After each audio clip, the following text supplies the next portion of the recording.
Good morning, dear students. In our previous lectures, in our previous 3 lectures, we had discussed about socialism in Europe. In this lecture and in future lectures also, we will discuss the Russian Revolution. So what was Russian Revolution? Russian Revolution क्या था? Russian Revolution, it was, you can say, a combination of two revolutions in 1917. One was held in February 1917, that was called February Revolution, and another one was held on October 1917, it was known as October Revolution. तो कोई भी लोग, कोई भी country revolt या revolution क्यों करते हैं, उसके पीछे कुछ तो रीजन होगा. They wanted to establish something. They wanted to change the society. Change. What do you mean by change? Change means they want to replace one thing by another thing, according to them, which was good. So there was some demands of the people also. So what they wanted to establish, ये जो Russian revolution हुआ था, उसके पीछे क्या reason था? What people they wanted to establish in Russia? So mainly 3 things were there which they wanted to establish. First was to overthrow the dynastic rulers. King या monarch को overthrow करना है. Second, they wanted to establish a constitutionally elected parliament. Means you can say a democratic form of government. And third was to establish socialism in Russia. These were the 3 demands which the Russian people wanted to establish through the Russian Revolution in Russia in 1917. So let us see what is the meaning of Russian Revolution. Russian Revolution, it is a pair of revolutions in 1917 helped the socialists to successfully take over the government in Russia. The fall of monarchy in February 1917 and events of October Revolution of 1917 are collectively known as Russian Revolution. In this lecture or in future lectures, we will discuss about the reasons of February Revolution and October Revolution. Then the events of February Revolution and October Revolution. And ultimately the consequences, the outcomes, the result of February Revolution and October Revolution one by one. So before we start with the February Revolution, let us see what was the condition of Russia before 1917. 1917 से पहले Russia का condition क्या था? Condition means social condition, ethnic composition, you can से economic condition and political condition. So let us discuss all this condition of Russia in 1914, that is before the February Revolution, before the Russian Revolution. Here you can see the map of Russia. During that time, उस time में Russia का जो map था, this was the map of Russia during the Russian Empire in 1914. And Tsar Nicholas II, he was the ruler. Tsar Russian language में king को jar बोलते हैं. So Tsar Nicholas II, he was the emperor of Russia in 1914. अभी जो present Russia है, I will show you the map of present Russia. This is the map of present Russia. This is Russia and this is Europe. But earlier क्या था? Russia का जो geographical territory थी, it was more expanded than today's Russia's geographical territory. तो Russian territory क्या था? पहले Moscow area छोड़ के भी you can see Finland, Estonia, Latvia, then Lithuania, parts of Poland, Belarus, Ukraine, ये सारे जो यूरोपियन कंट्रीज हैं, all those countries were included in the geographical territory of Russia. And not only that, here you can see these are the Asian countries. जो from here, this is Black Sea के नीचे से ये सारा Asian countries है. So Georgia, Armenia, Azerbaijan, all these countries were also part of Russia, that day Russia. Okay, now next come to the ethnic composition of Russia. That time the majority of Russian religion was Orthodox Christian. Most of the people of Russia, they followed Christianity. And apart from Christianity, there were Muslims and Buddhists. Buddhist लोग भी थे, then Muslims भी थे. और Christianity में दोनों sects के लोग ही थे, Catholics and Protestants. So this was the ethnic composition and geographical area of Russia during the period of Tsar Nicholas II. Now let us discuss the Russian economy. Russian economy कैसा था during that period 1914 में. At the beginning of 20th century, the Russian जो population थे, most of the people of Russia, you can say near about 85% of Russian population was dependent on agriculture. Mostly 85% लोग agriculture के ऊपर dependent थे, जबकि Europe के other countries, France, Germany में ये प्रोपोर्शन बहुत कम था. फ्रांस में 40% people are dependent on agriculture and Germany में it was 50% people were dependent on agriculture, whereas in Russia 85% people were dependent on agriculture. तो जो peasants थे, cultivators थे, they produced for the market. Market के लिए वो produce करते थे. And during that period, Russia was a major exporter of grains. Foreign market में इतना ज्यादा प्रोडक्शन होता था रशिया में, वो ग्रेन एक्सपोर्ट भी करते थे वर्ल्ड मार्केट में, फॉरेन मार्केट में, because 85% of Russian population was dependent on agriculture.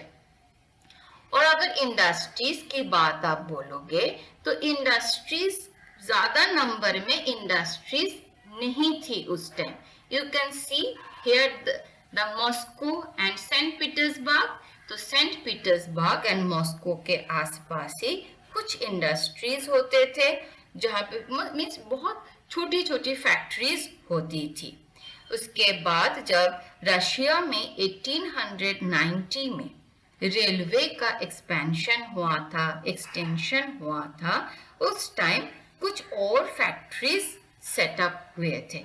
Big industries and factories came up after the expansion of railway in Russia in 1890.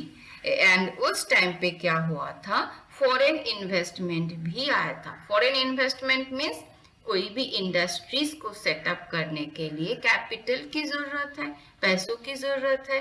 तो वो कभी कभी विद इन द कंट्री भी वो इन्वेस्टमेंट होती हैं, कभी कभी बाहर कंट्री में से भी वो इन्वेस्टमेंट होती है. तो 1890s में जब रेलवे का एक्सपेंशन हुआ था, तो इंडस्ट्रीज के लिए रशिया में बहुत फॉरेन इन्वेस्टमेंट हुआ था, जिसके लिए मॉस्को, सेंट पीटर्सबर्ग एरिया में बिग इंडस्ट्रीज का एस्टेब्लिशमेंट हुआ था. इसलिए विद इन 10 ईयर्स 1890 से लेके 1900 विद इन 10 ईयर्स में जो प्रोडक्शन था वो बहुत ज्यादा इंक्रीज हुआ था. प्रोडक्शन कैसे बहुत ज्यादा इंक्रीज हुआ, कोल प्रोडक्शन डबल हो गया था और iron and steel production 4 times हो गया था with in the period of 10 years. Means पहले ही रशिया फॉरेन मार्केट में फूड ग्रेन्स एक्सपोर्ट करते थे, अभी जो थोड़ा बहुत इंडस्ट्री में पीछे थे, तो 1890 के बाद foreign investment expansion of railway के बाद ह्यूज नंबर ऑफ इंडस्ट्रीज का भी सेटअप हुआ था और इंडस्ट्रियल प्रोडक्ट्स का भी बहुत ज़्यादा इंक्रीज हुआ था प्रोडक्शन में। कोल प्रोडक्शन डबल हो गया था and iron and steel production 4 times हो गया था। लेकिन उस टाइम भी industries were owned by private players और इंडिविजुअल्स। इंडिविजुअली इंडस्ट्रीज ओन करते थे। अगर इंडिविजुअल ओन करते हैं तो the workers were facing the same problem. लेकिन one positive thing was there, that is the government supervised the large industries. Government large industries को supervise करती थी। क्यों? So that the workers could get minimum wage. Workers को minimum wage मिले और जो long working hours होता था उसमें भी कुछ लिमिटेशंस हो। For this reason there was government supervision in the large industries और फैक्ट्रीज। लेकिन instead of though supervision also होते हुए भी कोई भी mostly the industries and factory owners they did not obey the rules and regulations made by the government. उस industries में mostly industries में वर्कर से लॉन्ग टाइम पीरियड के लिए काम लिया जाता था। At least 10 to 12 hours working hours होता था और अकॉर्डिंगली उनको वेज भी नहीं मिलती थी। And their accommodation was very poor, unhygienic, unhealthy, lack of sanitation जो पहले भी था उस में बहुत ज्यादा इम्प्रूवमेंट नहीं हुआ था। ठीक है, उसके बाद that was the you can say the economy of the Russia before 1917 या during 1914 Russian economy. Let us see what is written here. At the beginning of the 20th century, Russian population was dominated by agriculturists who used to cultivate for the market as well as for their own needs. St. Petersburg and Moscow were prominent industrial areas. Craftsmen undertook much of the production, but large factories existed alongside craft workshops. In 1890s, more factories were set up after railway network was extended and foreign investment in industries increased. Large factories were supervised by the government to ensure minimum wages and limited hours of work. ये था the Russian economy. अब हम देखेंगे social society क्या था। What was the condition of what was the situation of Russian society. Society की situation क्या थी? इसमें क्या था? The workers were divided into social groups. Workers social groups में डिवाइड होते थे। And I told you after the industrialization, the people they started migrating from villages to town. तो विलेज में से एक साथ जो फ्रेंड्स है, रिलेटिव्स है, जान पहचान वाले लोग हैं, एक साथ गांव में से उठ के शहरों में आते थे इन सर्च ऑफ जॉब। तो उनमें एक वो विलेज बॉन्ड भी काम करता था। They were linked with the village from which they came. जहां से वो आते थे उसके साथ उनका एक लिंक होता था, जिसलिए उनमें एक बॉन्डिंग भी काम करती थी। ये छोड़ के भी जो वर्कर्स होते थे उस स्किल के अकॉर्डिंग भी डिवाइड होते थे। जिस काम में ज्यादा स्किल ट्रेनिंग की जरूरत पड़ती थी, the workers of that section they felt themselves superior और एरिस्टोक्रेट। जैसे कि जो मेटल वर्क्स होता था उस टाइम, तो मेटल वर्क सभी नहीं कर पाते थे। मेटल वर्क के लिए ट्रेनिंग की जरूरत थी, स्किल की जरूरत थी। इसलिए the workers those who were engaged in metal work they thought themselves superior और एलिट। ये छोड़ के भी जो वर्किंग पॉपुलेशन था उस टाइम, उसमें से 31% वेमेन वर्किंग पॉपुलेशन मीन्स बहुत सारे वेमेन भी काम करती थी उस time. 31% of working population was women population. But the tragedy was that women को जो वेज, पहले ही वर्कर्स को वेज कम मिलता था, women को और भी कम में, एक मैन को जितना वेज मिलता था एक वुमन को हाफ वेज मिलता था एक मैन का. Means the women were being exploited, more exploited. The workers were being exploited, women were being more exploited by the industrialists. तो ये जो डिविजन था वर्कर्स के अंदर, on the basis of skill, on the basis of work they were doing, ये और भी prominent होता था from their dress, from their manners, etiquettes. वो जो ड्रेस पहनते थे उससे भी पता चलता था कि ये इस ग्रुप में से, वर्किंग ग्रुप में बिलोंग करते हैं, तो वो अलग ग्रुप में बिलोंग करते हैं. तो सम इसमें से भी कुछ वर्कर्स जो एसोसिएशन फॉर्म्स करते थे, ऑर्गेनाइजेशन फॉर्म करते थे, क्यों? To help the other workers in distress. जब कोई मेंबर्स वर्क से ट्रेड यूनियन का फॉर्मेशन हुआ था यूरोप में, हमने देखा, तो वर्कर फैक्ट्रीज में सिमिलरली ट्रेड यूनियन का और एसोसिएशन का फॉर्मेशन होता था to help the other workers. So this was the condition of Russian society during 1914. अब हम चलते हैं विलेज की तरफ, कंट्री साइड में. कंट्री साइड में कौन थे? Mostly you can say 100% people, they were dependent on agriculture. लेकिन वो जो एग्रीकल्चर लैंड में काम करते थे, those land were owned by the Orthodox Church, the clergy, the nobles. ये जो रिच पीपल उस टाइम जो आपने देखा है कि rich people church, clergy, noble के पास ही वो जमीन होती थी और उसमें पेजेंट्स काम करते थे. लेकिन रशियन जो पेजेंट्स थे वो लैंडलॉर्ड से, means Orthodox church, nobility, clergy से खुश नहीं थे. तो वो क्या चाहते थे? वो लैंड लेना चाहते थे from the Orthodox church, nobility and clergy से. इसलिए रशियन पेजेंट्स को फ्रीक्वेंटली रेंट पे करने से मना करते थे, रिफ्यूज करते थे. इवन इफ कभी तो गुस्से में आके वो अपने लैंडलॉर्ड्स को मर्डर भी कर देते थे. तो ये 1902 में ये साउथ रशिया में इस तरह की जो इवेंट्स बहुत ज्यादा शुरू हुआ था साउथ रशिया में. What type of events? The peasants frequently they refuse to pay rent to the landlords. Landlords means the Orthodox Church, the nobility, then the clergy. And 1902 में ये large scale में शुरू हुआ था southern part of Russia, and by 1905 these incidents took place all over the Russia.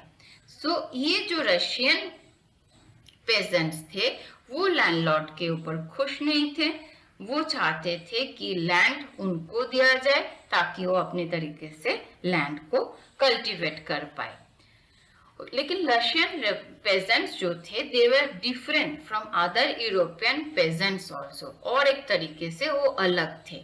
वो कैसे अलग थे? वो क्या करते थे?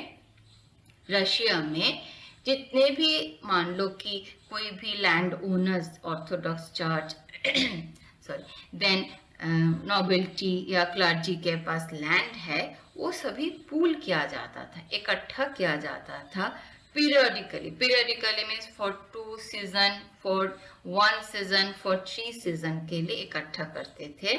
और उसी लैंड को वो, उसी लैंड में मान लीजिए कि 100 पेजेंट्स काम करते हैं, तो उसी लैंड को डिवाइड करके 100 पेजेंट्स के हिस्से में एक एक पोर्शन डिस्ट्रीब्यूट किया जाता था. तो उसमें 100 पेजेंट्स अलग अलग से काम करते थे.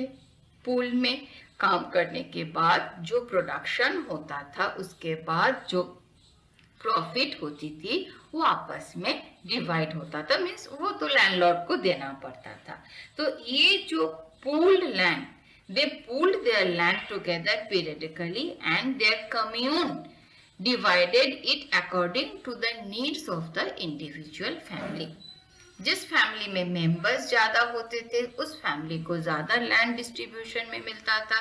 जिस फैमिली में कम मेंबर्स हैं वो according to their requirement distribution होता था. और ये जो लैंड आफ्टर पूलिंग डिस्ट्रीब्यूशन होती थी it was known as commune और मीर.